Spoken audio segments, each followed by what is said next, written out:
যুক্তরাষ্ট্রের প্রেসিডেন্ট নির্বাচনের আগে প্রথমবারের মতো মুখোমুখি বিতর্কে অংশ নিতে যাচ্ছেন বর্তমান প্রেসিডেন্ট জো বাইডেন ও সাবেক প্রেসিডেন্ট ডোনাল্ড ট্রাম্প।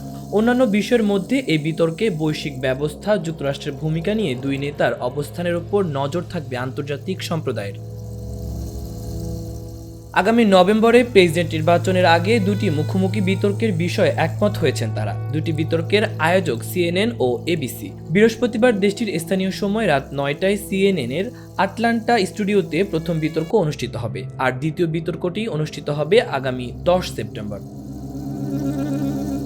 যুক্তরাষ্ট্রের বর্তমান ও সাবেক প্রেসিডেন্টের মধ্যে প্রতিদ্বন্দ্বিতার ঘটনা বিরল। সবার আগে আমেরিকা প্রচার চালিয়ে ক্ষমতায় আসা ট্রাম্প তার ২০১৭ ও ২১ মেয়াদে অনেকটাই বিশ্ব ব্যবস্থা থেকে বিচ্ছিন্ন থাকার নীতি নেন। অন্যদিকে বৈশ্বিক মিত্রদের সঙ্গে সম্পর্কের জোরদার অঙ্গীকার করে আমেরিকার প্রত্যাবর্তন স্লোগান নিয়ে ২০২১ সালে ক্ষমতায় আসেন বাইডেন।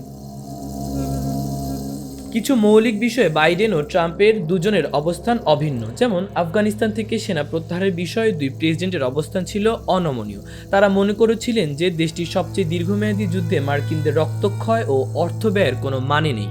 তবে অধিকাংশ বিষয়ে দুই নেতার অবস্থানের বৈপন্য রয়েছে এবং সেগুলো বাস্তবায়ন নিয়ে পরস্পর সমালোচনা করে আসছেন দুজনে। মাহবুব রহমান ইমন, খবর সংযোগ।